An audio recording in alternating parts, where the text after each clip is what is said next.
Baik, di sini kita akan mempelajari tentang BPH atau disebut dengan bening prostat hiperplasia, di mana bening ini yaitu memban tidak menyebar. Prostat ini disebut dengan prostat. Hiperplasia ini adalah sel yang besar namun tidak menyebar. Nah, di mana sering terjadi pada umur 50 tahun ke atas.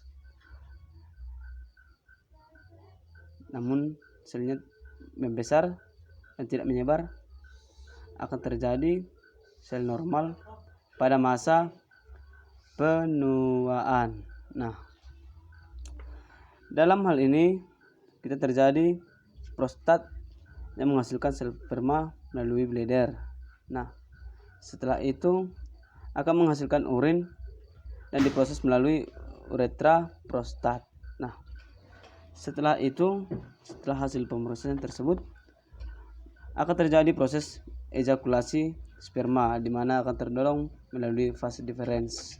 Nah, kemudian saluran injeksi tersebut akan didorong melalui uretra prostat, di mana akan berkontraksi dan akan keluar melalui saluran urin. Nah, teman-teman, setelah kita mempelajari hal tersebut, akan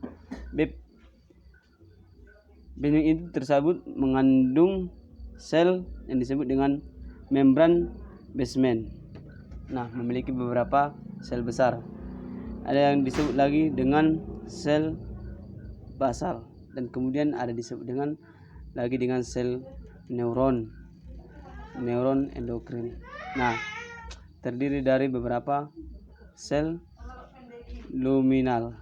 Nah, sel luminal tersebut mengandung setengah cairan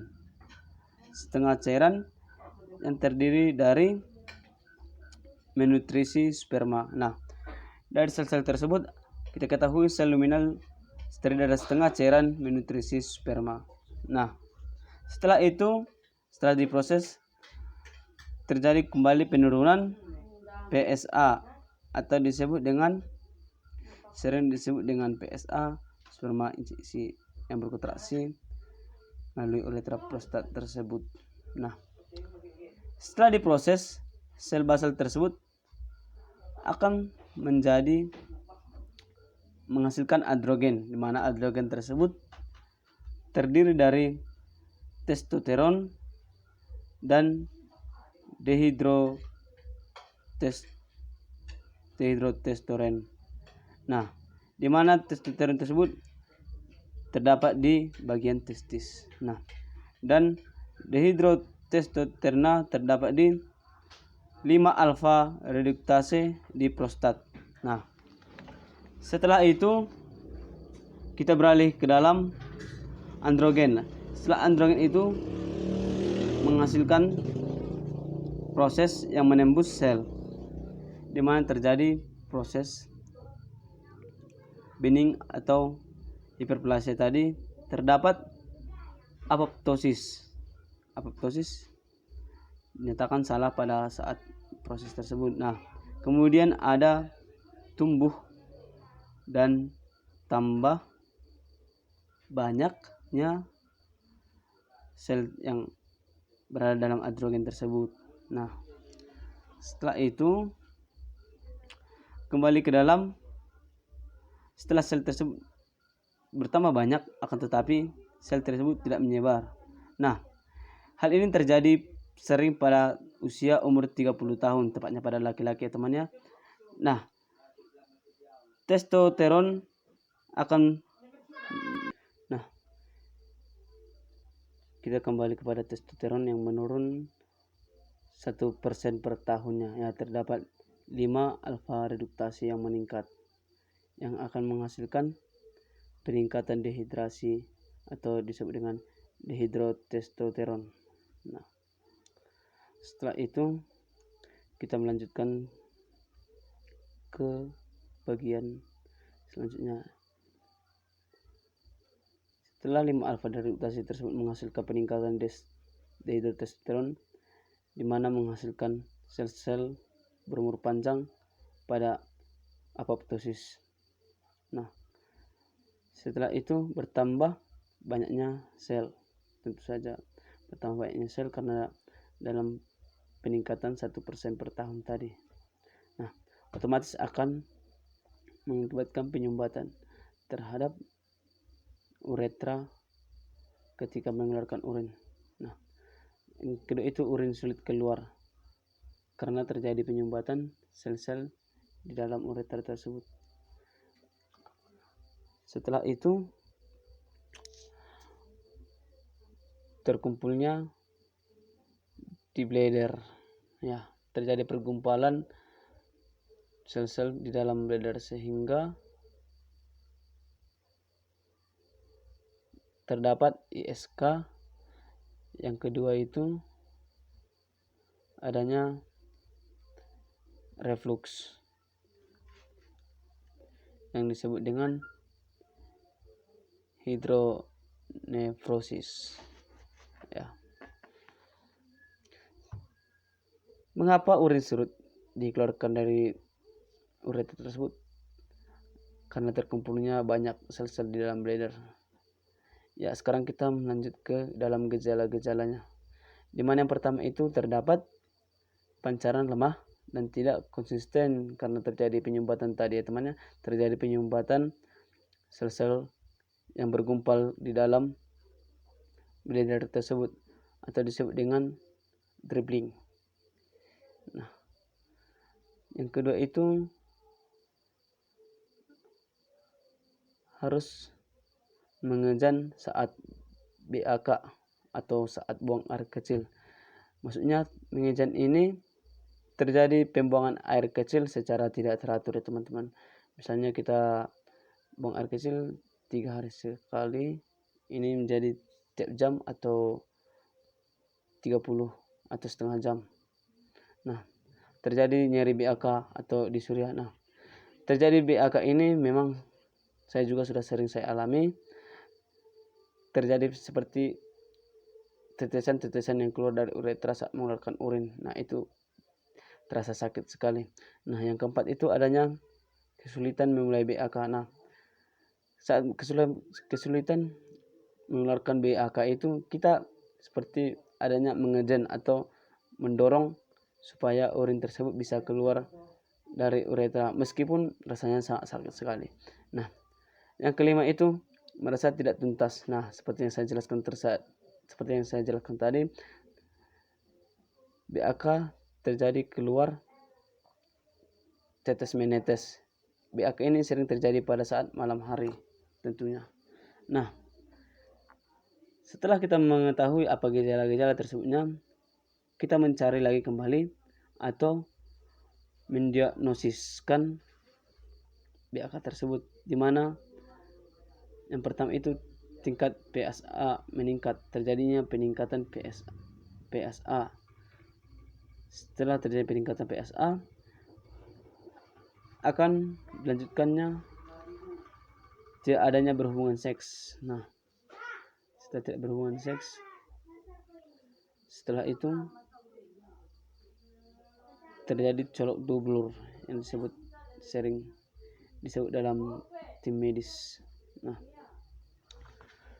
teman-teman sekalian, dari beberapa gejala tadi kita mempelajari bening prostat, hiperplasia tadi.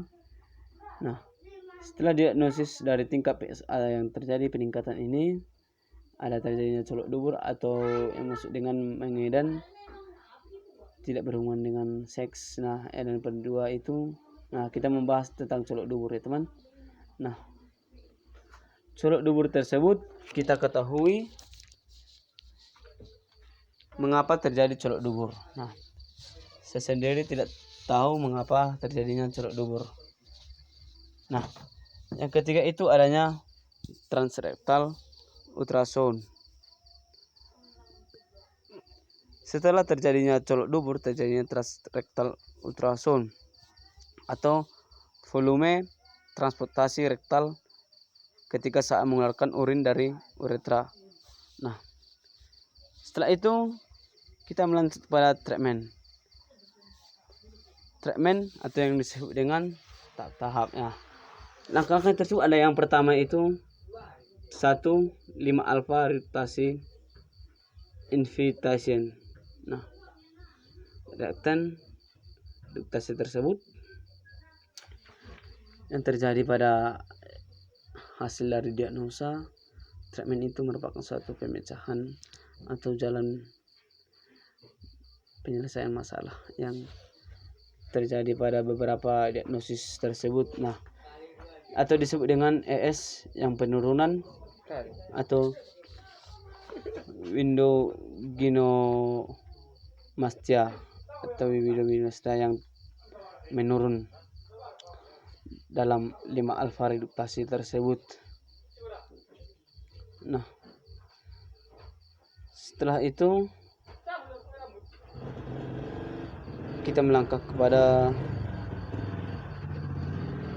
nomor 2 ya teman-teman, dimana nomor 2 itu alpha adrenergic bladder atau alpha adrenergic blocker, dimana terjadinya relaksasi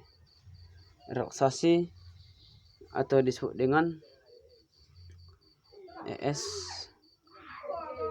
semua otot relaks ya, semua otot relaks atau semua otot yang pada adrenalin itu melakukan relaksasi atau perdenyutan atau disebut dengan safety, bukan safety to health and covid ya. Nah, setelah dihasilkannya safety, terjadinya berpengaruh pada tekanan darah. Nah, yang kedua itu ada transurethral resection atau disebut dengan resection of prostate atau TURP. Apakah TURP tersebut? Yaitu merupakan singkatan dari transurethral resection of prostate. Nah, baik teman-teman, dalam TURP ini terjadi suatu edukasi. Kita ketahui suatu edukasi yaitu suatu penurunan saat melakukan pembuangan urin pada uretra tadi atau benign prostate hyperplasia tadi. Ya, setelah edukasi adanya bladder atau bleeding atau disebut dengan irigasi bladder ya. Dalam irigasi bladder tadi kita kembali ke atas sedikit, terjadi penyimpanan pergumpalan sel-sel dalam bladder tersebut. Nah, yang selanjutnya edukasi ya, kita kembali ke dalam edukasi lagi ya teman, dimana edukasi ini terdiri dari beberapa sel. Yang pertama itu sel PSA, yang kedua itu terdapat tanda infeksi tentu pada testis tersebut, adanya infeksi yang diketahui atau yang ditemukan dalam testis tersebut. Yang ketiga itu adanya inkontinensia urin. Nah, inkontinensia urin dan penurunan sphincter. Sphincter ini merupakan suatu, dalam bahasa kaum umumnya, keran. Ini merupakan jalan saluran urin yang keluar. Setelah itu kepada bladder training. Nah, kembali lagi tadi kepada bladder itu yang merupakan suatu penyimpanan atau